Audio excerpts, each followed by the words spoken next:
وفصالہ فی عامین ان اشکر لی ولوالدیک، اللہ تعالیٰ فرماتا ہے کہ اس کا دودھ چھڑانا جو ہے وہ 2 سال میں ہے، اور یہ کہ تم اس کا شکر کرو،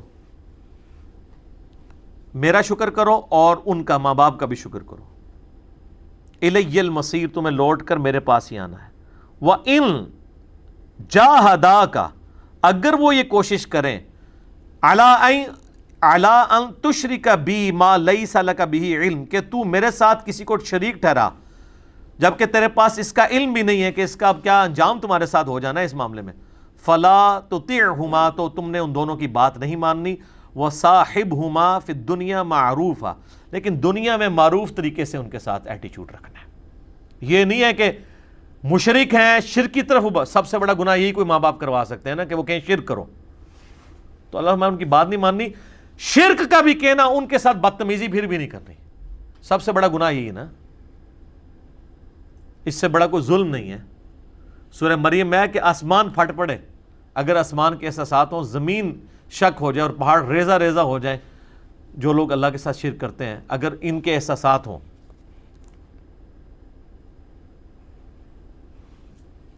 تو ان کے ساتھ تم نے معروف طریقے میں پیش آنا ہے۔ اس کانٹیکسٹ میں بخاری مسلم میں حدیث ہے، اسما بنت ابی بکر جو حضرت ابو بکر کی بیٹی ہیں، سیدہ عائشہ کی بڑی بہن، ان کی ماں کافرہ تھی پہلے، تو انہوں نے حضور سے کہا کہ وہ میرے پاس آتی ہے، میں اس کے ساتھ حسن سلوک کروں؟ آپ فرمایا ہاں، اس کے ساتھ حسن سلوک کرو دنیا میں، حالانکہ وہ مشرکہ تھی۔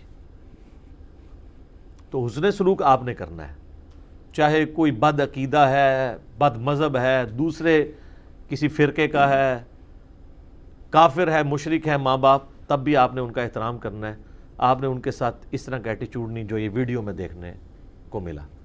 یہ تو ہے تصویر کا ایک رخ۔ اب تصویر کا دوسرا رخ بھی ہے کہ اولاد اس لیول پہ کیوں پہنچتی ہے۔ ہمارے سب کانٹیننٹ کے معاشرے میں بچے اس طرح نہیں ہے کہ اپنے ماں باپ کے ساتھ اس طرح بیہیو کریں، ایون دیندار نہ بھی ہوں تب بھی یہاں پہ ہمارے کلچر میں وہ رسپیکٹ ہے، ایون رسپیکٹ نہیں، ڈر بھی ہے اپنے ماں باپ کا، بوڑھے بھی ہو جاتے ہیں تب بھی ماں باپ سے ڈر رہے ہوتے ہیں، ٹھیک ہے، کہ اس طرح کی کوئی ایکٹیویٹی کا سوچ نہیں سکتا۔ اس کا آپ دوسرا رخ دیکھیں گے نا، جو خبریں آئی ہیں ان کی والدہ کی طرف سے کہ جو ان کا ایٹیچیوڈ ہے اپنے اس بیٹے اور بہو کے ساتھ، وہ بھی انتہائی شرمناک ایٹیچیوڈ ہے۔ تو یہ تو اسی طریقے سے کہ آپ اگر کسی مسجد میں یعنی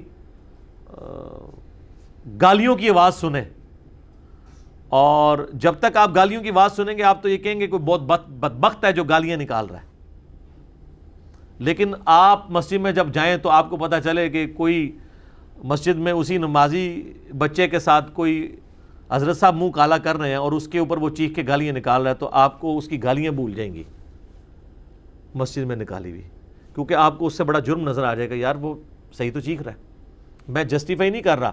ماں باپ اگر کسی کے ساتھ زیادتی بھی کریں تب بھی آپ کو یہ حق نہیں ہے ماں باپ کو ماریں یا گالی گلوچ کریں، لیکن روٹ کاز انالیسس ہونا چاہیے کہ یہاں تک بات پہنچتی کیوں ہے، تو وہ اگر آپ ڈیپ ڈگ کریں تو وہ پوری کی پوری اس کی رپورٹ آئی ہے کہ اس نے مطلب کیا سلوک کیا ہے اس کی وائف کے ساتھ، اور پھر کئی ایک میں ڈسکس نہیں کرنا چاہتا ہوں، اس میں بڑی ایک حیا سوز قسم کی باتیں ہیں جو اس قابل ہی نہیں ہے کہ ان کو ڈسکس کیا جائے، تو اس کا منطقی انجام اسی قسم کا ہونا تھا۔ تو ماں باپ بھی اپنی حرکتوں کے اوپر ذرا غور کیا کریں کہ کسی کو اس لیول پہ نہ لے جائیں کہ وہ پھر ساری قدر اٹھا کے سائڈ پہ کر دیں۔ اور باقی سوشل میڈیا کی برکت ہے جی، واقعی قانون ہمارا حرکت میں نہیں آتا، پہلے کبھی کسی شہر کی خبر اخبار میں لگ جاتی تھی تو ڈی سی کو ہاتھ پاؤں بھول جاتے تھے، حالانکہ اخبار کی تو کوئی اہمیت ہی نہیں ہے، اس زمانے میں بہت ہوتی تھی، اور اس دور کے صحافی بھی صحیح صحافی ہوا کرتے تھے۔ آج کل تو مطلب اکثر بکے ہوئے ہیں الا ماشاء اللہ۔ تو اب سوشل میڈیا پہ خبر چل جائے تو ان کے ہاتھ منہ پھول جاتے ہیں، ان کو کوئی ہمدردی نہیں ہے، آپ نہ سمجھیں کہ ان کو کوئی عوام کے ساتھ ہمدردی ہے تو یہ مطلب ان کے اوپر کیس بناتے ہیں۔ ان کو یہ ہوتا ہے کہ ہمارے بڑے نہ پوچھنا کہ یار یہ تو ٹی وی میں اتنی دیر سے خبر چل رہی ہے، تو کیا کیتا ہے؟ پھر وہ ڈی پی او صاحب بھی حرکت میں آ جاتے ہیں، ایس ایچ او صاحب کی بھی مسلمانی جاگ جاتی ہے، ان کو بھی اپنے وہ قومی مفاد میں جو ان کی ذمہ داری ہیں وہ ان کو نظر آنا شروع ہو جاتی ہیں اور سارا کچھ کرنا شروع کر دیتے ہیں۔ پہلے نہیں کوئی کر رہا ہوتا، اپنی ذمہ داریاں پوری نہیں کر رہا ہوتا۔ بہرحال اللہ نہ کرے کہ اس طرح کے گھروں کے واقعات گھر سے باہر نکلیں. ظاہر ہے کہ اب یہ تو بہت چھوٹا واقعہ ہے, اس سے بڑے بڑے واقعات, قتل و غارت تک بات پہنچ جاتی ہے. جائیداد ہتھیانے کے لیے لوگ اس طرح کا معاملہ بھی کر لیتے ہیں.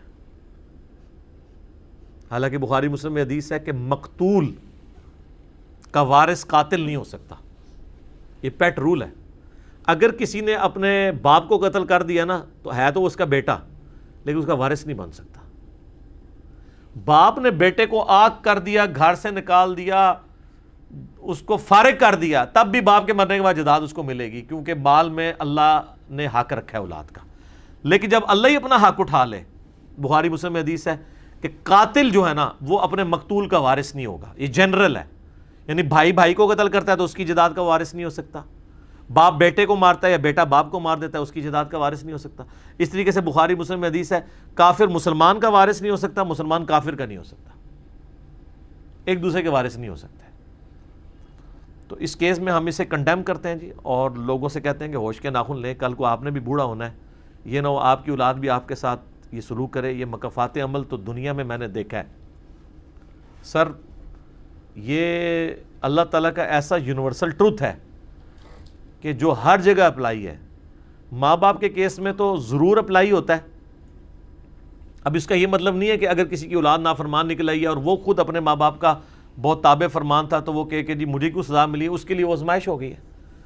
یا جس کی بھی اولاد نافرمان ہے, یہ مطلب نہیں کہ اس نے بھی اپنے ماں باپ کے ساتھ یہی کچھ کیا ہوگا. وہ آزمائش تو ہو سکتی ہے نا, لیکن جنرلی ہم نے دیکھا ہے جو لوگ کرتے ہیں نا ان کو دنیا میں ان چیزوں کو بھگتنا پڑتا ہے. ان کو تو چھوڑ دیں, آپ پولیٹکس میں دیکھ لیں, جس نے جو گالیاں دوسرے کے لیے استعمال کی ہوتی ہیں نا, وہ اپنی زندگی میں وہ گالیاں خود بھی کھا لیتا ہے. مکافات عمل جاری ہے, جس میں آپ نے یہ ٹاپ آف دا لسٹ ہمارے ملکوں میں, ہمارے ملک کے اندر جو ایک دھرنا سیاست کا سلسلہ شروع ہوا, جو پچھلے دھرنوں میں باتیں ہوتی تھیں نا وہی مخالفین نے اپنے دھرنوں میں ان لوگوں کے اوپر کی, اور وہی مخالفین جو ان دھرنوں میں ان دھرنا دینے والوں کو باتیں کہتے تھے نا کہ یار یہ کیا ملک کا بیڑا گرک کرنے لگے ہو, آج وہی باتیں آج کل کے دھرنا دینے والوں کو اس وقت کے دھرنا دینے والے, چونکہ اب وہ گورنمنٹ میں بیٹھے ہیں, وہ کہہ رہے ہیں. اس کا مطلب ہے کہ یہ کوئی بھولے نہیں ہوتے, ان کو پتہ ہوتا ہے جو کچھ غلط کر رہے ہوتے ہیں. ہاں جب اپنے اوپر بات آتی ہے نا پھر ان کے اندر کی وہ انسانیت یا پاکستانیت یا مسلمانیت جاگتی ہے. وہ اکثر یہ بات کی جاتی ہے نا کہ ہمارے اندر کا مسلمان اس وقت جاگتا ہے جب ہم کسی دوسرے کو غلطی کرتے ہوئے دیکھتے ہیں, اپنی غلطی پہ مسلمان نہیں جاگتا. اس کی نمائندہ مثال ڈرائیور ہے. کسی ڈرائیور کو کوئی غلط کٹنگ کر کے آگے چلا جائے نا, ایسی سی گندی گالیاں نکالتے ہیں نا, اور وہ لگ رہا ہوتا ہے کہ اس بندے نے کبھی بھی ٹریفک سگنل نہیں توڑا ہوگا. وہ اس طرح گالیاں نکال رہا ہوتا ہے کہ انہوں نے لائسنس دیتا ہے, ایک ہی طرح ڈرائیور بن گیا, حالانکہ وہ خود کئی دفعہ ایسے کرتا ہے. لیکن وہ اس کی جو ہے نا انسانیت اور وہ ٹریفک سگنل کی پاسداری اس وقت جاگتی ہے جب دوسرے کو دیکھتا ہے. اپنے پہ آتا ہے تو بات ختم, ٹھیک ہوگا جی.